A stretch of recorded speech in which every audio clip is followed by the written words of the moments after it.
Hey, it's Will from Outright Geekery. I'm here with my buddy Chuck Pineau, and we're going to be talking comics and a whole bunch of other stuff today. Just so you know, there might be some foul language going on. So, put the kiddies to bed. I know it's early and the sun's out, but, throw them in bed in some friggin' chumped up charges or something. Put them in a different room. Yeah. That's what doors are for, people. Come on. Give them their iPads back. They won't know nothing. You bought a PlayStation for a reason. Let them use it now. Have some fun with us. Adult time. It's grown-up kids' time. That's it. So, Chuck, tell us what you got going on. I know you got a few books and some podcasts and a lot of other things going on with Bonfire Press. Yeah, thank you. Well, my name's Chuck. I'm a freelance writer and editor for comics. Work on a lot of stuff, especially as an editor. Got into editing just so that I could get my name out there as a writer. Turned out I love doing it, and I'm pretty dang good at it. So I've done that an awful lot. I've done that for several years now. I've been able to make – I grabbed – this happened very quickly. So I have a CGC version of my own book, Welcome to the Void, that I grabbed to show you guys. It's a fantasy book. You can find that on Bonfire Press. It's an urban fantasy book all about modern day magic and what that would look like and how it could be real and around you right now. And then this is an amazing book that I'm incredibly proud of and absolutely love. It's called Belial. It's about the original creator of hell, Belial, and him trying to take it back from Lucifer. And that was actually made with my good buddy. It was co-created with my good buddy, Sean Barber, who not only did the inks on Welcome to the Void, but he also is, he was a guy who did a lot of work for you guys, for Outright Geekery, and he runs one of your Facebook forums, Indie Comic Conspiracy, which I've been a big member of for a long time, and I'm also an admin of. So that's kind of our pedigree there. And then I also have the audio drama that I created with my good buddy, Eric Cockrell, and it's called Essence House. And it's basically a time-traveling family drama epic. Well, tell us more about the time-traveling family drama epic. I can do that. If you go to essencehousestory.com or you guys check out any of your favorite podcasting sites, just look up Essence House. We have our first season is done. We have 10 episodes in the first season. We are currently working on the second season. And the idea is that it's basically based around a guy who he's kind of been away from his family for a while now. They all, him and his cousin and aunts and uncles and stuff, they all grew up in the same house known as the Essence House. He doesn't remember a lot of his childhood. When his parents passed away, the family basically ended up splitting. Everyone went their own way, and he hasn't seen anyone pretty much since except for his sister. And so he was asked to come back and take care of the family plot decades later. The house actually was torn down in the 90s, and so now he's there, and he's trying to take care of it. And as he starts taking care of that property, he realizes that there's a bunch of mysteries of this childhood he remembers very little of, and all of that is really getting down to that mystery and finding out what Essence House is and what's really going on there. That sounds interesting. Thank you. I've actually listened to a couple of episodes, so I have to go back and finish the season. Yeah, I hope so. I was entertained. Good. And it can be tough. I'm really happy that we did it because first off, it's free, so people get to enjoy it. Now is like the perfect time to jump on and listen to it, just something like that. You get your story. You don't necessarily have to pay for it. And it's like I said, it's serialized, so one episode goes into the next, going into the next. We're planning on turning it into a novel. So for people who want it down the road, there will be a Kickstarter to novelize it, to turn it into an audio book, because why not? That's easily just put all the files together and you got it done. But I'm really proud of this season. We had a really good idea of what we wanted to do, but you can feel, and I can feel especially, kind of how myself and my good buddy Eric Cockrell, who worked on this together, how we kind of grew and how we worked off each other, and what we originally had planned, what it turned into ended up being so much more than what we had considered. And it's just an awful lot of fun. I think if you like serialized tales, if you like something like Lock and Key, which obviously I'm not saying I'm as great as Joe Hill or anything like that, but if you like that kind of thing, I think you'd thoroughly enjoy this. Well, I enjoyed Lock and Key tremendously. Yes, me too. Both the TV show and the books. Oh yeah, the show on Netflix was really good. I enjoyed it. I loved how different it was. I actually watched the show first and then went back, and I was like, "Ooh, I feel like I've already read several of the trades because they put so much into that first season of the show." Yeah, kind of like when they back in I think it was the 90s. It could have been the 80s. I don't know. Everything's a blur. You had a good time. They went and did the remake of Dark Shadows with Ben Cross. They used Ben Cross in it, and that short run, because it got canceled right away, of the remake of Dark Shadows, pretty much put like the first 3 or 4 seasons of the original show all squished in there. Yeah. Like they did the time travel of her going back and seeing so she could know exactly what's going on in the present. They it was like 4 or 5 years, like all put in like 12 episodes. Was that one through the BBC? No, that was ABC, I think. Oh, okay. Because like a lot of the British TV shows, they only do like 6 or 7 episodes a season, Oh, I know. BBC has had some like great remake stuff, like the Robin Hood series they did. My wife watched that. She said very good things about that. Dude, Sherlock Holmes, brilliant. That was probably and I've liked Sherlock Holmes. I read a lot of the original Sir Arthur Conan Doyle stuff from early on when I was very young. That remake is probably some of I think it's some of the best retellings of those stories ever. Oh yeah, but I don't know why they call them episodes. They're friggin' movies. They're long as hell. Yeah, absolutely, they're movies. Yep. They're like, every episode. This is season 1. There's 2 episodes. What do you mean there's 2 episodes? Well, they're 6 hours long a piece, but they're 2 episodes. I'm like, God. So true. It's so true. Yeah, they're like an hour and a half, and you get 3 episodes. So you get like in a season, you're still getting 4.5 hours of material. So you're getting what would be a normal series for a season for anything else, but you're just getting 3 episodes. Oh yeah. I fell in love with the girl that was playing Maid Marian in the BBC remake of Robin Hood. Oh yeah? I was like, woo! I guess you can't go wrong there. I was like, wow, I haven't seen anybody this beautiful in a long time. That was good. And what was funny is Robin's nemesis in this, who was, he had double.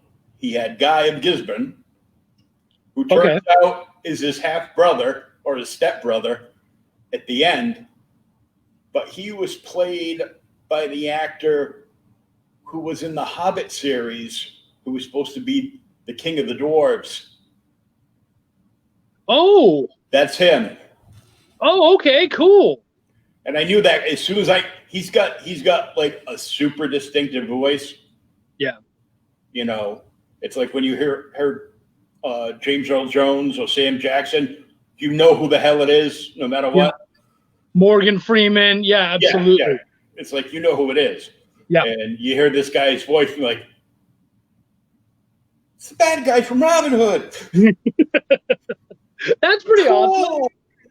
I love when you get to watch so many, like, or even when you go back and you watch something that you haven't seen in forever, and you're like, holy crap, dude was in that. Like, that's so amazing. Like, I didn't even know that they were anyone at that time. So it's really cool to go, oh, that's their early work. That's really neat. Or to see somebody in something like, I bought a years ago, I bought a box set on sale at the mall, like at one of these stores, and it was one of the Hammer collections, one of the Hammer film collections, and it came with a set of like little carved fake busts of like Wolfman, the Dracula, and the Mummy. Yeah. They opened it up, and pretty much every movie in there featured Peter Cushing. Oh, wow. Holy crap, it's Grand Moff Tarkin. He's going to kill Dracula. He's going to kill Dracula. I think he would make a better Dracula than he would killing Dracula. Well, not when it's Christopher Lee as Dracula. Oh, yeah, okay, yeah, of course. Christopher Lee's classic. Yeah, and he played Van Helsing. Yeah, okay. That's pretty cool. Well, yeah, there's so many of that. Why am I forgetting his name? Who the hell played Ant-Man? It's gonna bug me. That guy. Yeah, of course. You said it. I can't remember it either. I know, right? Do you remember, babe? No. Okay, but Paul Rudd. Great, oh, yeah, Paul Rudd. Thank you. I kept thinking Rough in my head, but yeah, Paul Rudd. And one of the first things he did was like one of those old Nintendo Power commercials that I watched a million times. I didn't know that dude, and now you look back and you're like, of course it's Paul Rudd. He still looks the same damn age that he was like in the early 90s or late 80s. Like, it's ridiculous. He's in his 50s now. Mm-hmm. 40s, and he still looks younger than me. Yeah, exactly. So I got to ask you this that I meant to ask at the beginning. Star Wars or Star Trek, and why? Wars, 100%. I don't bear the ill will against Star Trek. It's good for what it is, and I've certainly enjoyed certain movies and programs and whatnot. But Star Wars, to me, man, that I'm a fantasy guy, and it's barely science fiction. That's fantasy more than almost anything else, with just, especially if you forget about midichlorians, which I do. Thank you. Then it's definitely Star Wars. Obviously, there's been some hits or misses, but I still love it. To me, even when it's bad, it's still good. So yeah, man, it's just, that's my stuff. That's where I come from.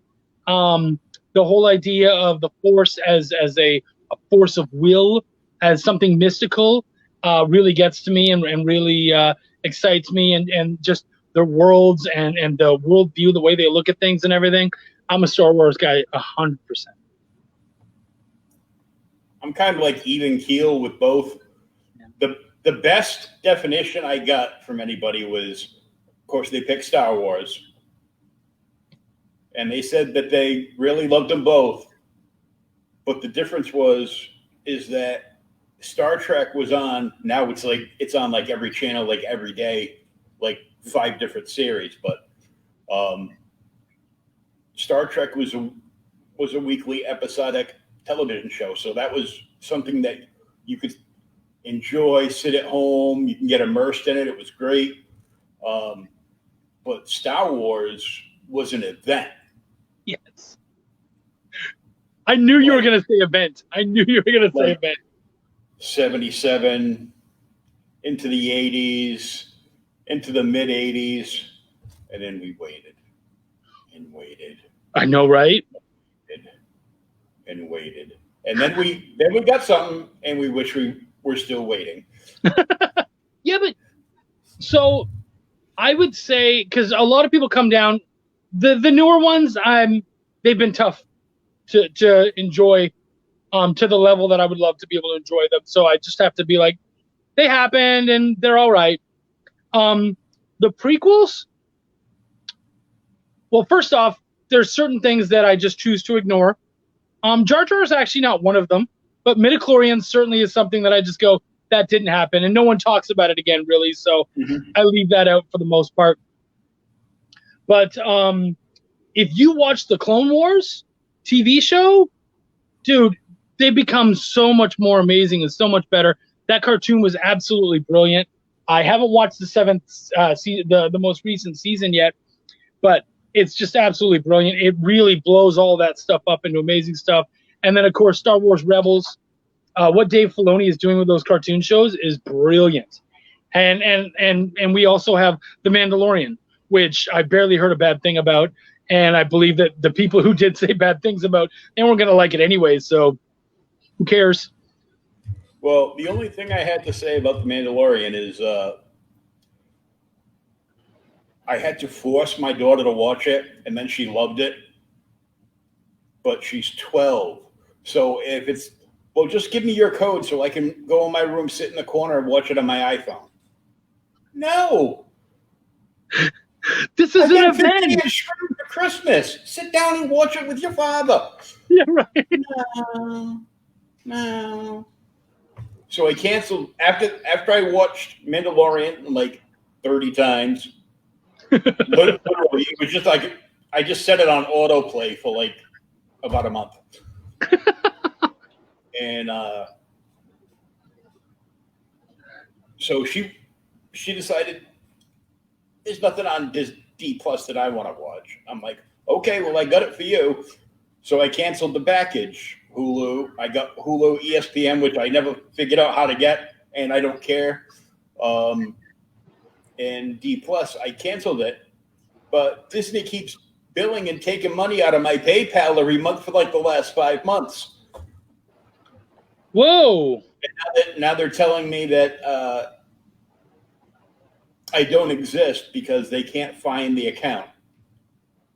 I go, well, it's real simple. I gave you the numbers that were on that's on the transaction code for PayPal. Well, and obviously I exist if you're going to take my money. And they're still taking it, yeah. That's ridiculous.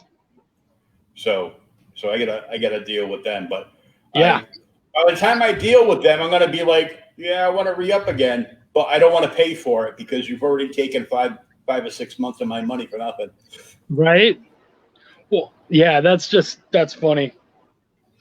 I did recently just get an awesome Mandalorian print from Esteban Salias, otherwise known as Ebas. Ooh, okay. I actually have a little Ebas story. Okay, go ahead. Okay, so my wife and I, we're big, especially my wife, big into Witchblade and the Darkness and all that kind of stuff. Mm-hmm. Love his work. Followed him all the way up. So since my early 20s, and actually even earlier than that, I've been watching his stuff, seeing his name scribbled in corners and stuff, just loving what he does. And and I'm just kind of getting into my comic career right now. I got 2 of my own books. I have a bunch of anthologies and stuff. I'm working my way up, editing, doing all sorts of stuff. I've been at this for like 3 or 4 years. And I got in touch with a very, very awesome, very hardworking artist by the name of Monty Michael Moore. Oh yeah, and dude, yeah, right. He's done D&D stuff. He's done magic cards, like all this stuff from my youth. So I was so excited to edit his book Loco Hero, which by the way is going to be awesome. I was so excited to be a part of that, and that's that just went off Kickstarter. What, like about a month or 2 ago? About a month ago. Yeah, and before the Kickstarter, he was on Brian Wayne's podcast. Yeah. And Brian writes reviews for Outright Geekery on top of running his own site. So, and he's Monty is such a cool dude, and just had a blast working with him and stuff. And then he said, yeah, by the way, these are the covers. And one of the covers was by Ebas, and I was so excited. And I was telling everyone, I'm on a book with Ebas. Like, my name is going to be right next or right down from his name. And that just like blew me away, got me so excited. So I've already decided next time I'm at a show and Ebas is there, I'm going to walk up with my hardcover, say, hey man, can you please sign this? By the way, right there, that's me. We got to work on the same book together. And that's kind of my little hook to be able to hopefully sit and chat with the dude for a little while, because Man, I geeked the hell out. So excited. And my wife, we're doing a stupid dance. She's like, we're in a book with Ebas. I'm in a book with Ebas, So, yeah, man, I would love to see that Mandalorian book. I got him right here. Yeah. I bought 3 prints from him. So. And it's stuff, people, if you don't know Ebas's work, it's so killer. He does amazing ladies, but even just not talking about his ladies, oh, man. Oh, just that phrase. And then I come up with, oh, I wish I did amazing ladies. I do. She's with me right now. She's spectacular. So I have this box from a guy that I became friends with on Facebook who does all online sales. You might know him, Stephen McDonald. I know the name. From Clan McDonald. Yeah. So while I was buying the Ebas prints, he announced, save your money because next week, out of their personal portfolios, we're having a print sale. They're not going to be here in the studio with me, but his buddy Spencer, who's the signature master, got the whole deal together. We get stuff out of their personal portfolios, sell all the prints, then he ships them off to them and gets them back with the signatures. Ooh. So after I spent a good chunk of change on my Ebas prints, he announces that he's got stuff for, and these are all signature opportunities. Jim Starlin. Oh. Bob Layton. Yeah. Marv Wolfman and George Perez. Holy crap. And I forget his name, but he's a phenomenal inker. And he inked most of a good portion of Capullo's Batman, the end of the run of New 52 and the intro into Rebirth. Yeah, I don't know. I can't remember his name, but I have to go by, and I'm a huge Hulk fan. So this is my Jim Starlin. Ooh. Let me send it. Yeah. Oh, dude, that's gorgeous. And he told us there were only like 4 or 5 prints from Jim. I was actually hoping for a Dreadstar print. Oh, that's right. Yeah, he just brought that. That one was on Kickstarter recently. Yep. Did he sign that? They're all signed. Killer. So Jim Starlin drew, inked, and colored all his prints himself. That's going on the wall. And because I can't afford the book, but I could just barely afford the print. Oh, yeah. Wow. Demon in the Bottle. Actually, I have something. I'll be right back. I have something to show you. Grab your next print.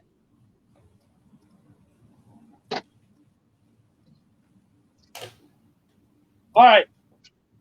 Go ahead. And my next print is a super treasure.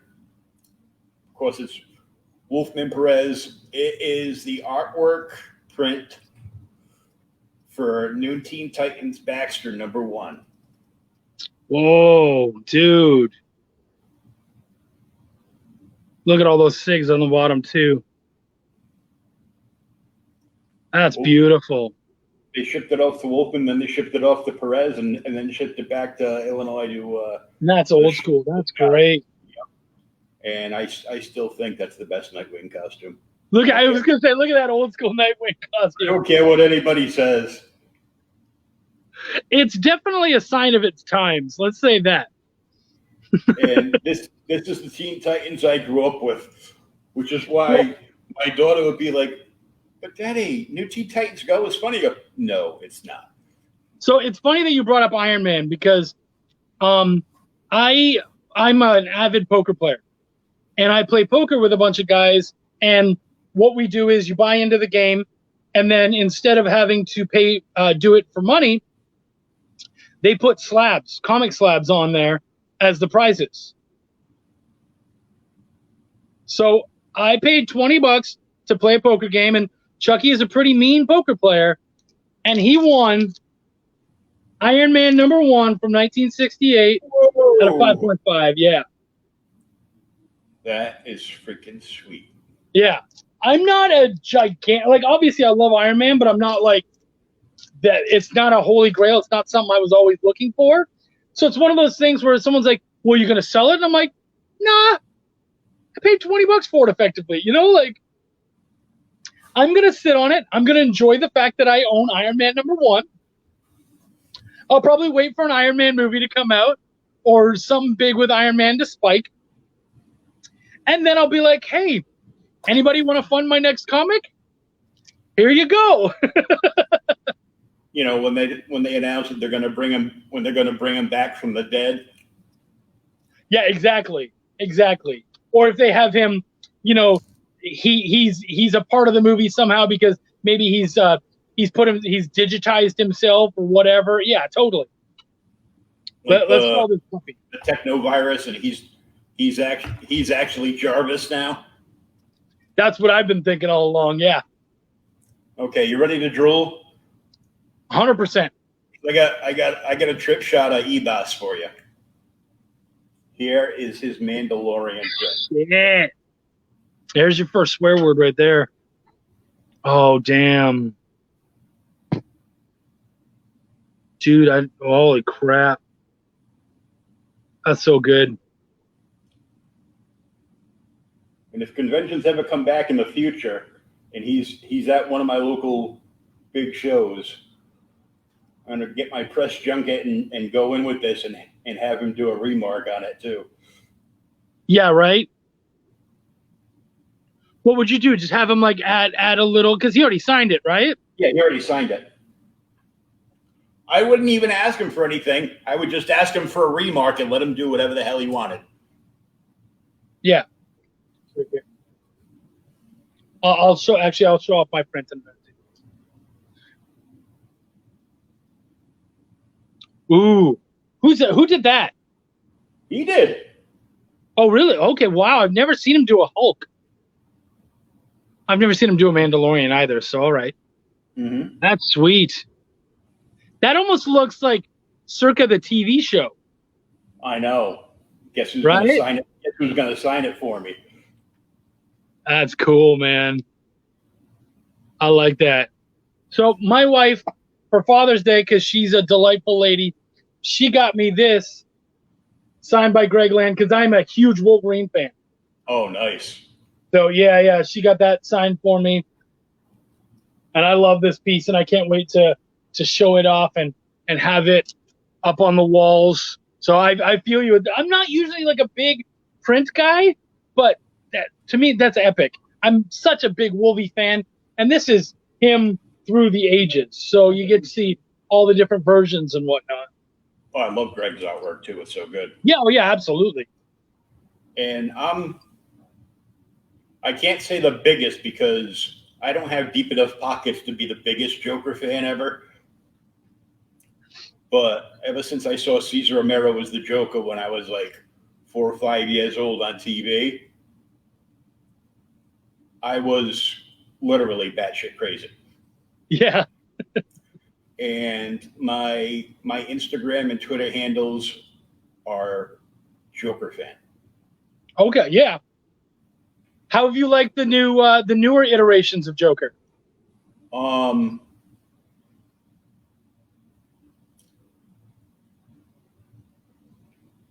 I hate Leto or Leto, however you. Okay. I don't think you're going to get really any, like, no one's going to be like, you're a punk. No, okay. I feel you there. I feel like, I don't think he was a terrible Joker. I feel like he was shoehorned and forced into that movie. and it didn't need him. I feel like if we had a full Leto Joker movie and we got to find out, because there was so much more to that character, I really feel like that was Jason Todd or something like that. Like, I really feel like there was more to him because he had like the feather and all that kind of stuff on him. I felt like that was a different iteration of Joker. If we could have gotten into his story, I think that could have been a good one. I just feel like that platform sucked, and they'll never get the chance to show that story. But what about like Heath? Love Heath. I love the Joaquin Joker movie. Yeah. Because I really hate Robert De Niro. So I can't tell you how many times that I did the rewind 30 seconds just to watch him take a bullet to the skull over and over again. A friend of mine went on eBay and bought some of the China knockoffs. It was like an overseas dime store junk figure. Yeah. But they took pieces and they turned it into the Leto Joker. Even when they cast the left arm, they cast it when they would shave the plastic off, they would leave a little nub between the fingers, and then they painted like a little red at the end, so it was a cigarette. They gave him a little gun. They made the Joker mask and put it on and painted him up. But if you press his back, he like lights up and starts flashing and blinking all crazy. What is that, like a Schumacher Joker? I don't know. It kind of looks like Joaquin. That's funny. Basic iteration. So I thought that was cool. But who's your favorite Joker? Not Romero. I'm already sure that you would say Romero. So if you take him off, who's it going to be? I suspect I know, but go ahead. Heath. Oh, okay. Oh, cool. You surprised me. That's awesome. For me, Mark Hamill. He got the voice in a way no one else can. But right? To me, Mark Hamill counts, and I would say Hamill every day. But Heath is a very close second. Oh yeah, he's perfect. He's better off going to the dark side. He should have stayed there. Yep. But this is my eBass Joker print. Oh. See this. Oh shit. Man, he's good. And what kind of talent is it that he effectively uses maybe a third of the page and you're still blown away by the whole damn thing? Oh, that's ridiculous. And in storage right now, because I might as well show you these two too. Yeah. I bought these prior. This one is from Jason Metcalf. And I love Hawkman. So it's Hawkman and Moon Knight beating up the mummies with Dracula up in the corner. Oh, that's cool. So I thought that was a cool amalgam. Right? And he made Hawkman a little more badass than normal too. So I mean, he could use the upgrade. I'm not a huge DC guy necessarily, but yeah. And I got this one from. That's it. It's tough to tell when an artist just signs the initials. Then you got to remember which initials belong to who. Yeah. But this is. I bought this one from my daughter from Ryan Kincaid. Oh, dude, that's really good. That is really good. And I have one more in here that I want to show on a somber note because of Jilton Joe Sinat passing today. Yeah.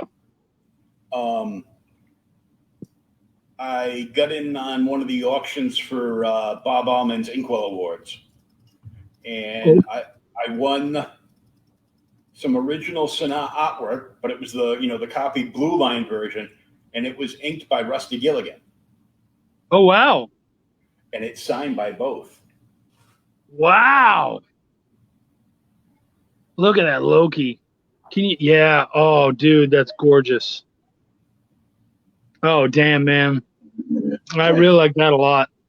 That's Joe's original artwork and Rusty's inks. That's beautiful.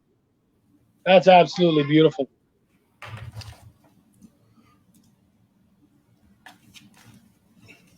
Dude, that's a really awesome haul.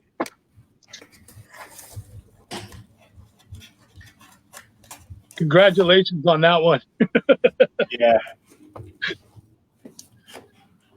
I've had that one I got that one last year. Okay. Because I try to support his fundraisers like a couple of times a year. Yeah, right? There's always good stuff. Well, especially in a time like now, I've seen some people doing some really great comic book auctions. Hell, I've sold some of my own books, sent them off to Space Cadet Comics in Houston and several other places. Jen King's amazing. Send them off to a couple of those, and they've sold my books off, and that's been awesome. It's a great way for creators to get their stuff out there in stores and still show them off to people and whatnot. So yeah, man, I think those auctions and a lot of those online sites, it's, you know, we're still trapped in here. It doesn't look like it's getting any better anytime soon. So it's definitely a way to pick up comics and to discover some new stuff. Well, my other podcast that I do with Thomas Hewlett from Outright Geekery, we co-host it, and it's called Okay, Boomer. And all we do is deep dive into like older books. Okay.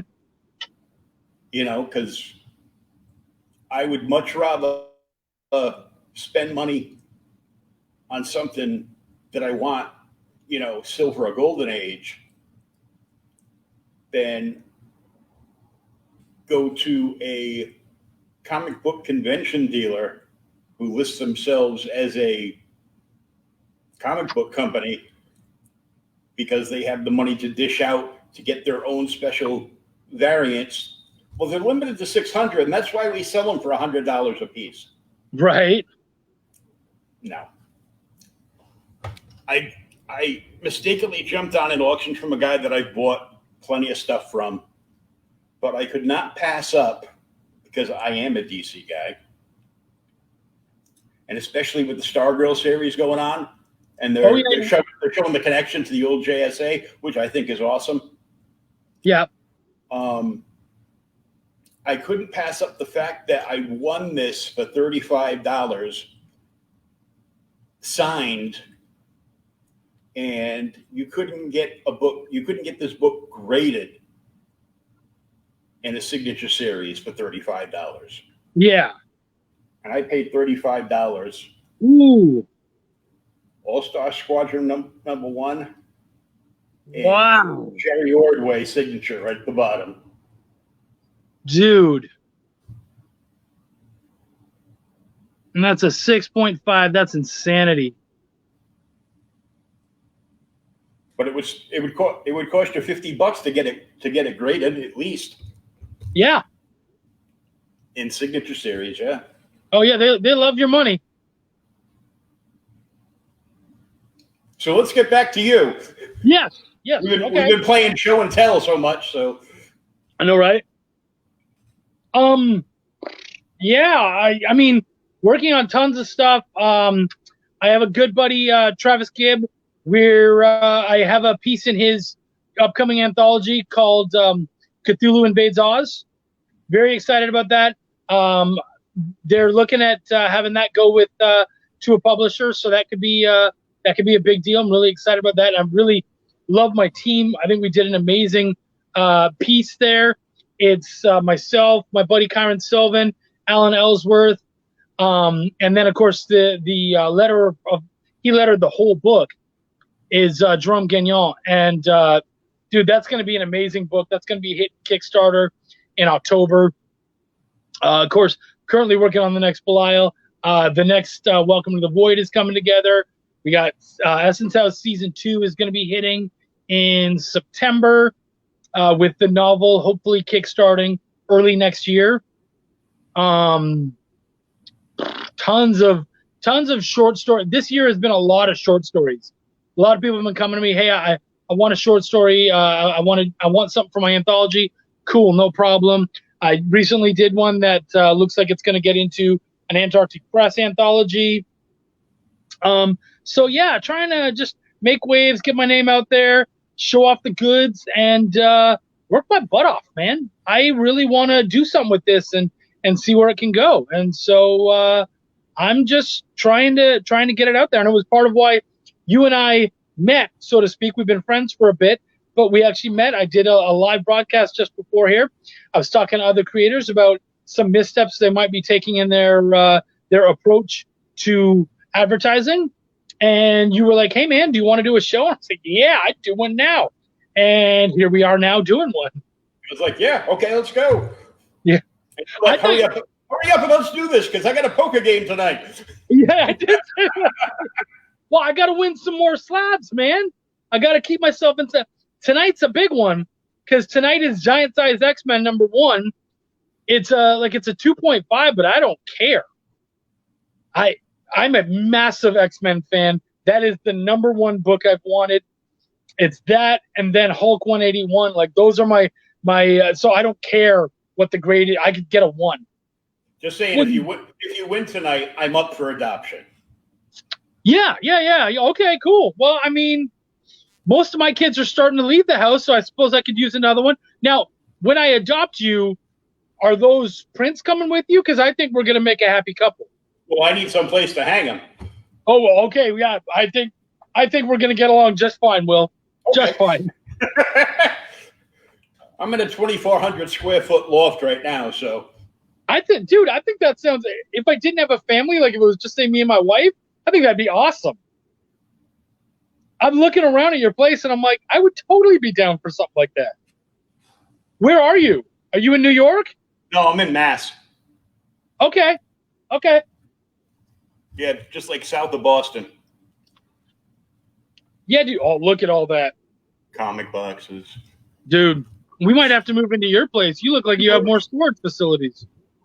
Oh, yeah, I got like 30-foot ceilings. Yeah, I know. I saw, dude. We could pile those things high. You got a friend in me. Oh, yeah. I have pretty much, this is like, I think like a few dozen boxes here. And the rest of my collection is all at a very good friend's house that I used to work with.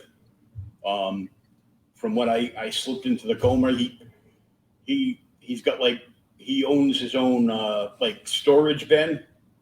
Oh, like, wow. Like one of the boxes they would drop off a trailer for you to put your storage stuff in and they come and take it away. Oh, okay. He owns like an 18-foot one of those. So, and he repairs and sells all kinds of bicycles. Dude. So half of his storage between the garage and that, like I'd say like 3/4 of it is like all my stuff. So if you have that many comics, what's the plan? Like, is there a plan for those? Are you plan on selling them, or you're a collector and you want them all? Well, I'm a collector and I want like every comic on the planet.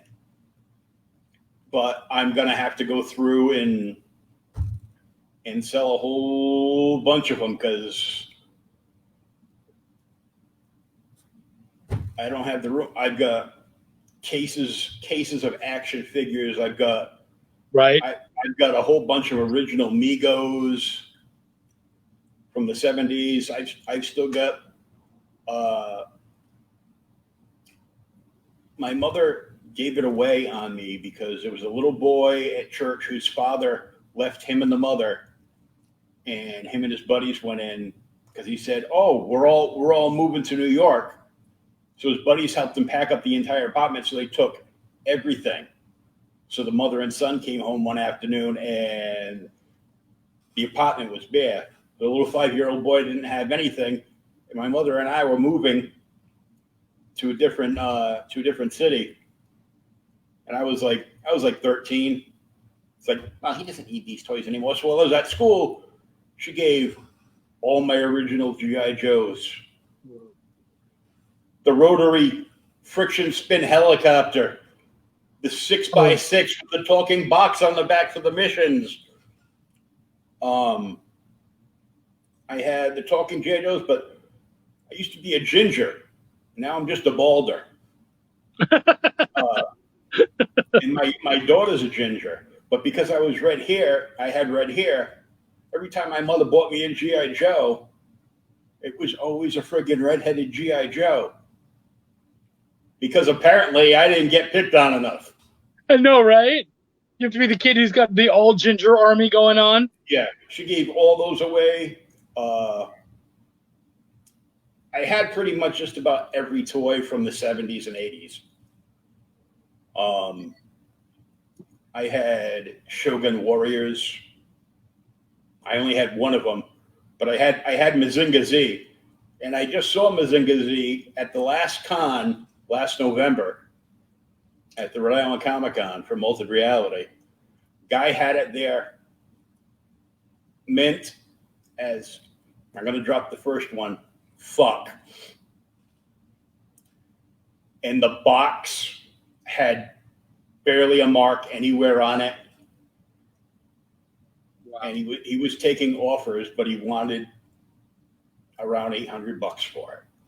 Ooh. And I'm like, I go, can I take a picture of it? Because that's all I can afford. He goes, sure. So I bought him a coffee and I took a picture of it. That's cool. I had most of the Migos from the 70s, except Planet of the Apes and the Fantastic Four line. Oh, okay. Wow. I had the 8-inch Migos. I had the 12-inch Migos. I'd say about 25 years ago, I found a complete Enterprise playset from the 70s. Dang. From Mego. And the guy gave like 5 figures with it. And the only thing that was missing was one of the scenes for the view panel. It's the only thing that was missing. And I paid $99 for it shipped. Wow. Holy crap. Then I mean, that's a buddy of mine was moving. He gave me, because he knew my love of everything superheroes. He gave me an original Green Arrow, beat to crap, most of the stuff missing. A Superman, a Spider-Man, one of the original Black Batmobile, and the blue Bat Cycle, which of course the sidecar is unattached trunk. Right. Dude, that's not. See, I've had some toys and whatnot over the years. My kids wrecked so many of my toys that I just decided, And so I'm just now starting to slowly. I'm like, oh, that pop looks cool. I might get that. You know what I mean? Or oh, this is, I'm starting to pick up stuff now. But I'm more of a collector of stories. I love the stories. And that's why I love writing and I love creating this stuff. I love being a part of that. So I know that through the years I'll be getting into that more and more and having more stuff. You already see all the dragons and stuff around and stuff, but there will be more, comics on the wall and pictures and action figures, like all that stuff will come together at some point. As I evict all my children so I can hang my stuff up. Yep. Hopefully heading off to college next year. So yeah, man. Pretty excited for that. You can come home and visit, but I'm taking your room over. Oh, heck yeah. Absolutely. Yeah. We have a couch. Don't worry. You're fine. Is that water? Yeah. Okay, because that looked like like a white rum bottle, and I'm like, good for you. Holy crap. I wish. Tropicana, okay, yeah. But it looked like the way you're holding, I'm like, I think he just took a massive swig of rum or vodka. This is a great interview. Friggin' Irish, I would. Well, and I heard you right away. I think you drank the coffee, and you're like, damn, I wish there was brandy in here. And I'm like, yeah, I get that. I just got off 2 weeks of antibiotics from my doctor, so. No alcohol? You can't drink alcohol if you're on antibiotics because it'll kill all of it out of your system. Oh, so how long do you have to go for?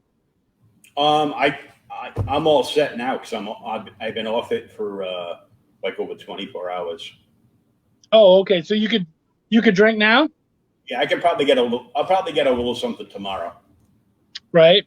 Just be careful because it's probably been a while since you drank. You might find you're a lightweight. Yeah, I just hope I don't get a DUI in my wheelchair. You got all that space in your house. You should be okay. It's motorized. I'm like, as long as I don't tip, I'll be okay. I took care of a guy who I was his personal attendant, and he was quadriplegic, and he loved it. The thing is that so what was wrong with him was it wasn't like a spinal injury. He had his elbows and knees were fused, so he couldn't move them like this. They were always like that. So luckily his shoulder, he could move his arm up and down, but he couldn't, like necessarily pull anything towards his mouth or anything. So I'd have to feed him and a lot of that kind of stuff. But he loved jumping from his, driving around the apartment and then jumping from his chair and into bed and bouncing around. Like he had a blast with that. If he wanted to, he could be more mobile than a lot of people I knew because he was just so excited to move about. More mobile than me. Jeez. Well, he was younger at the time. He was, I think, late 20s, early 30s. That's cool. So, with the dragons up there that you mentioned, are you a D&D guy? Big. That's why working with Monty was so amazing, because he was part of the art of my youth. So yeah. My wife and I, we met on an online role-playing game, which was built around writers. So writers created the world. You created your own character and moved on like that. It's a play-by-post. So our love of writing and of fantasy and stuff, it's so instilled in the two of us that's something that we share around, and we're showing off all the time. I have another piece right there behind me. I got my little dude legend. This dude comes with me everywhere I go. He's at all my shows, on my live broadcasts and everything. And so he's kind of become a little bit of a celebrity himself. I'll have people come up and say, ooh, is Legend here? Yeah, he's right over there, and he's always hanging out with me and stuff. So I remember the first show I ever did, I hadn't sold anything. It was the Friday of my first ever Comic-Con. It's a 3-day. And I'm sitting there, haven't sold anything yet, really anxious. Once you sell that first book, you're like, okay, cool.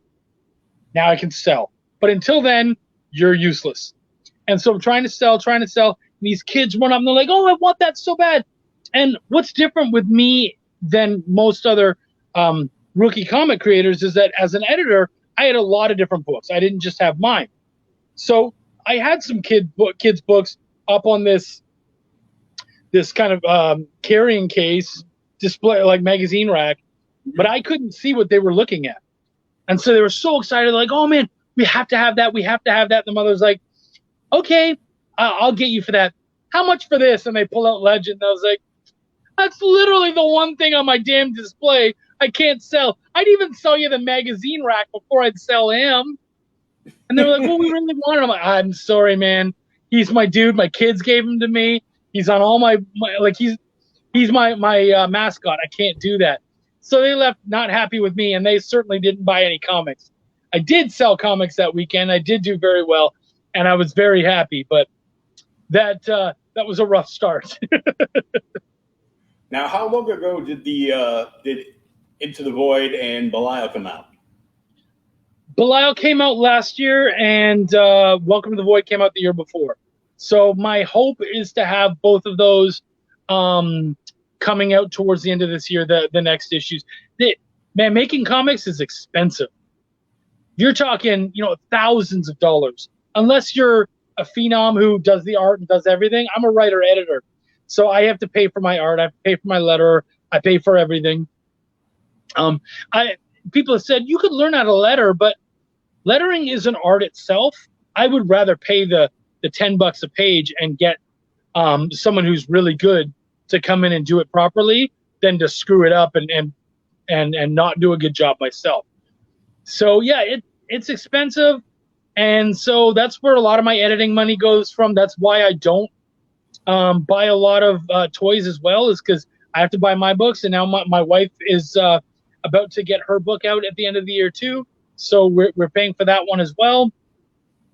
So yeah, man, that's what's up. I'm excited for them, and hopefully we can get you an issue of Belial 1 and 2 for you guys to check out and review, and hopefully you guys enjoy it.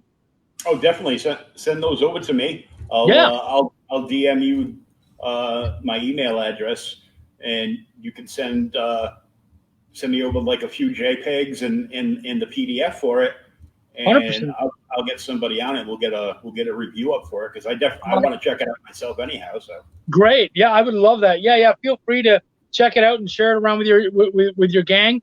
Like I said, my buddy Sean Barber, he's done a lot of work with you guys. He used to do reviews with you guys back in the day. He's very excited to hear what you guys have to say about it too, because that one, Belial, I'm super proud of it. The whole team all the way down. I mean, it's neat. It's really it's black and white, but it's a lot of fun. I want to see if I can find a really fun page for you. We got a bar fight that's about to start. One of our little dudes, Link, decides he's going to start some shit and throw some mugs of beer at people, and it turns into a pretty nasty fight. So yeah, man, it's a fun book. It's funny. We decided very early on that as much as we've seen so many Hell books, and they go for this really dark and all that kind of stuff, and we were like, what if it's hilarious? Like, what if it's something that you would see on like a Adult Swim or something? We're like, yeah. And so people have really taken to it, really gotten excited by it. Because again, it's kind of a fresh take on really super old material. Because of course, Belial was from like Dante's Inferno and all that kind of stuff. So a lot of that stuff is actually researched and taken from stuff, and then I put my own sort of twisted sense of humor on it and turn it into what it is. So it's kind of like Archer in Hell. You know what? That's a pretty damn good. Yeah, that's pretty good actually. I love Archer. That's a fantastic show. So if anyone were to say that, I would allow that 100%. Yeah. Now, if people want to buy the book, do you still have copies of the number 1s for sale before the number 2s come out? I do. Right now, you can check us out on Bonfire Press on Facebook if you're looking for Welcome to the Void, or even if you're looking for Belial. But Belial also has its own Facebook page, Belial Comic, on Facebook. And you can track those down and hit us up in the DMs, and we'll gladly send you some copies and make that happen. Because we're more than happy to sell, especially in a time like now. You're happy to sell anytime, though. Yeah, right. Yeah, but especially now. Especially now, yeah. Yeah. Well, I got to thank you so much for coming on Creators Outlet and chewing the fat. And I think I was the only one that dropped an F-bomb. No, but you know what? I fucking appreciate you taking that one for me. Thank you. All right, so all of Chuck's information and links to some of his pages are in the description of the show. And if you're watching this after the fact, keep watching it, and we're going to have plenty more episodes of Creators Corner. I'm sure Chuck will be back with us at some point in time. And we have more guests coming this week. Tomorrow night, we're going to be talking to Mr. Mark McKenna. Oh, cool. Mark's going to be coming on tomorrow night and talking about his Kickstarter. Okay, what's his book? From everything that I've seen so far, it's a kid's book, Banana Tale. I think I might have heard of it. And we need more kids book. Like, I'm not your audience for a kids book, but it's important to get them out there and to get kids into it, and really let's kind of get the next generation together. I help co-create. Get books in their hands, iPads down. There's nothing like the smell of a new comic on a Wednesday, right? Oh, right. Yeah, absolutely. I co-created a kids book called Cat Dad and Supermom, which is out there in the world. It's an absolutely great, fun kids book, anti-bullying tale. So that's a good one. I mean, there's so many good kids books out there. Like, so many, honestly, like, just fun books. So we don't, I think they're good gifts, and it's a good way to get your kids. I think a lot of times we get a little selfish. We love what we love and we want to keep it for ourselves. And it's like, well, you don't have to give up your Iron Man #1 and let the kids read it. Get them on something that they'll like. Get them something that they're going to enjoy early on. And one day you guys can gush over the same stuff together later on. Like, you get your kids into something that they like. Like, my daughter loves My Little Pony, so my brother from another mother that owns my comic shop, I go, signing her up for a few books, all the My Little Ponies, this, that, and the other thing. Just put them in that. So she's got a stack like this of My Little Ponies. Oh, that's great. And then I heard the other day, because of the brony community, some of those are worth more money than most of my books. Like, it's true. And it's because a lot of them, you don't even know how many are still out there, because a lot of them are locked away and hidden up and stuff. So yeah. And a lot were kids who enjoyed them and wrecked them, because that's how we love our things when we're young. Oh yeah, we read them.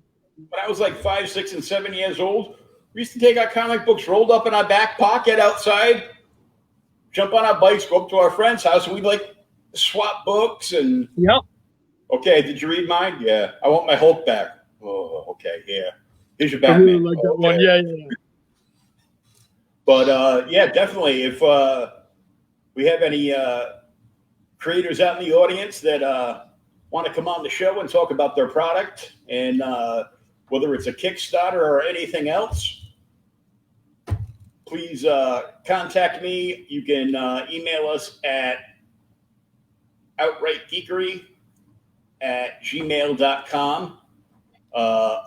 Attention Will or Creators Outlet. And definitely, if you have your own kids book, definitely get in touch with us. Our own Tony Dillard every Friday does a column, Family Comic Friday, and he picks and reviews, and it's a feature on the site for that week, a kids book. Oh, that's cool. It has to be kids friendly. So we feature an all ages book every single week. I gotta send you guys Cat Dad then. Yeah, I'd love that. And sometimes we even have two, because sometimes he's like, "Ooh, there's a lot here." Okay, Family Comic Friday Extra. That's cool. Yeah, okay. And I think that's amazing. We need something like that. We really do. As many. Again, I don't necessarily write all ages books, but they're important to have. Oh yeah, definitely. Yeah. They're good to have.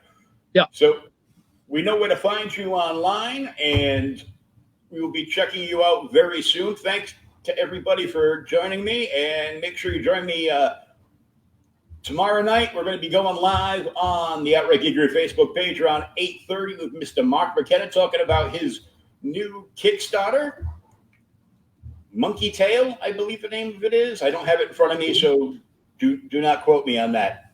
But you can quote him on it tomorrow night because we're going to be talking about it all night long. For now, this is Will. I'd like to thank Chuck Pineau, my guest today, for joining us right here on Creators Outlet. You all have a great day.